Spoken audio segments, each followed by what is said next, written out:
Hello மக்களே, welcome to space இன்ஃபெல் YouTube channel. இனி நீங்கள் பார்க்க போகிறது இன்னைக்கு அமேசான் பிரைம் ஓடிடியில் ரிலீஸ் ஆன மரீச்சிகா அப்படிங்கிற தெலுங்கு படத்தோட ரிவ்யூ தான் பார்க்க போறீங்க. இந்த படத்தில் விராஜ் அஸ்வின், அனுபமா, ரெஜினா இவங்களாம் நடிச்சிருக்காங்க. இந்த படத்தை டைரக்ட் பண்ணவர் சதீஷ் காசெட்டி. இந்த படத்தோட ரிவ்யூக்கு போகிறதுக்கு முன்னாடி என்னோட சேனலை இப்போ தான் ஃபர்ஸ்ட் டைம் பார்க்குறீங்கன்னா சப்ஸ்கிரைப் பண்ணி சப்போர்ட் பண்ணுங்க. வாங்க இப்போ மூவிக்குள்ள போகலாம். படத்தோட கதையை பொறுத்த வரைக்கும் அனுபமா காலேஜில் ரொம்ப இன்னசென்ட்டா பல்லுல கிளிப் எல்லாம் போட்டு ரொம்ப ஒரு படம் மாதிரி இருக்காங்க.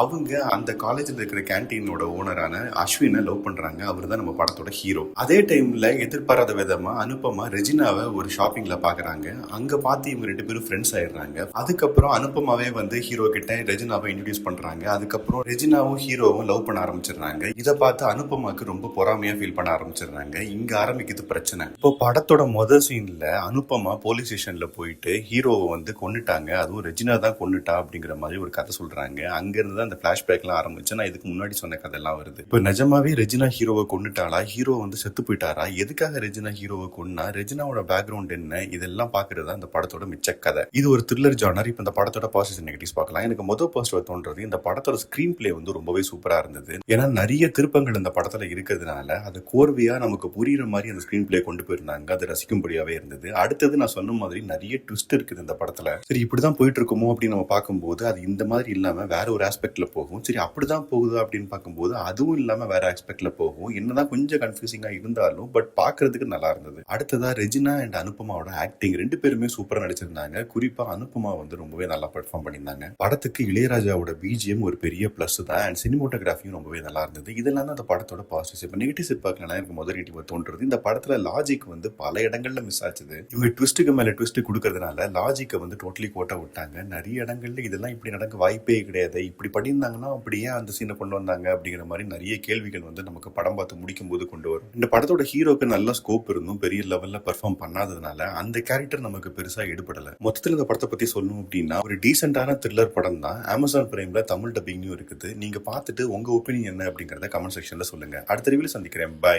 Take care.